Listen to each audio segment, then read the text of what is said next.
Okay, so I want to continue my little talk here in part two and talk a little bit about the United States government and how it works in a basic sense. We are a constitutional republic. We have representative government. We are not a democracy. We have a democratic process, but a constitutional republic has representatives that are elected by state. We have state and local representatives that are elected by people, and then those people select the president of the United States. They vote for who they believe is going to be in the best interest of the people that they're representing. But democracy, a pure democracy, does not exist. It's never existed. And basically, Socrates and Plato and the ancient Greeks thought democracy was a bad thing because it was just mob rule.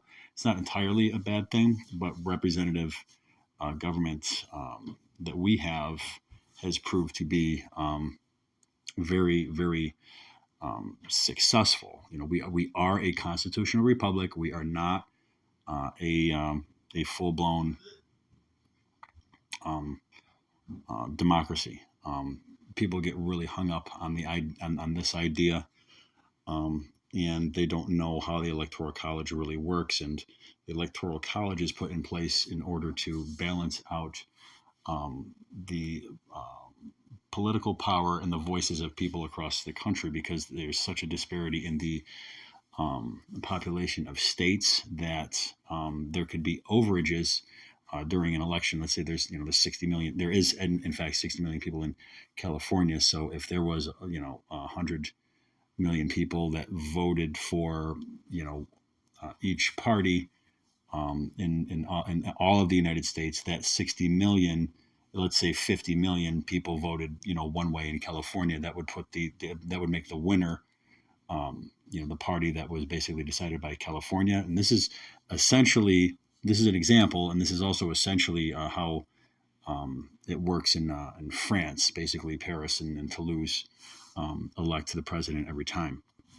When the United States was founded, actually before it was founded, there was a thing called the Articles of Confederation,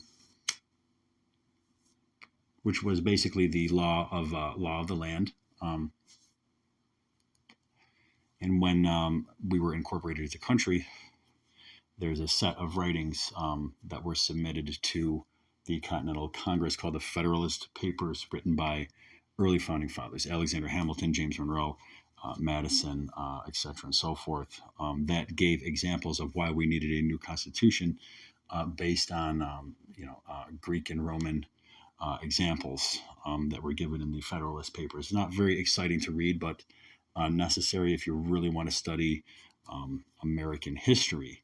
People often also want to say that the land was stolen and this and that. I mean, you can't steal what was fought for. It was fought for, and the sheer momentum and weight of history decided that European powers were going to have the military might and economic might to steer this continent away from what it was for so long. There were very bad things that happened. There's no doubt. But this was not a place that was inhabited by peace loving utopian people. The Native Americans that were here before the colonialists were already fighting each other in major wars that had massive casualties. In addition, you know, um, there were 60 million people in the Ohio River Valley alone. Were there bad things that happened? Yes, absolutely. But this is what happens with countries, nation states. It's been going on since the beginning of time. All of this went on before my ancestors got here. My family's basically only been here for about 100 years or so. Um, there were also belligerent parties on both sides. In the state of New York, for example, Indian attacks were a problem up until the late 19th century, early 20th century. There was some collaboration Much of that collaboration was in the way of armaments being. There was various European powers that went at it with each other, and then subsequently, while that was going on in Europe, that would also transfer over here in the States, particularly the Spanish-American War, the 7 Years' War, which is also known as the French and Indian War. So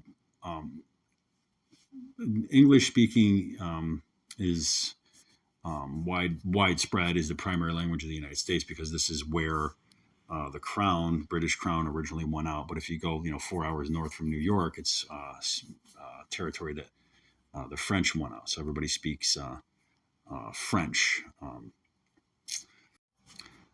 It's also important to note that the United States is the preeminent military power and economic power in the world. The military might of the United States is hard to overestimate. I was talking a little bit about this earlier. It's just insanely powerful.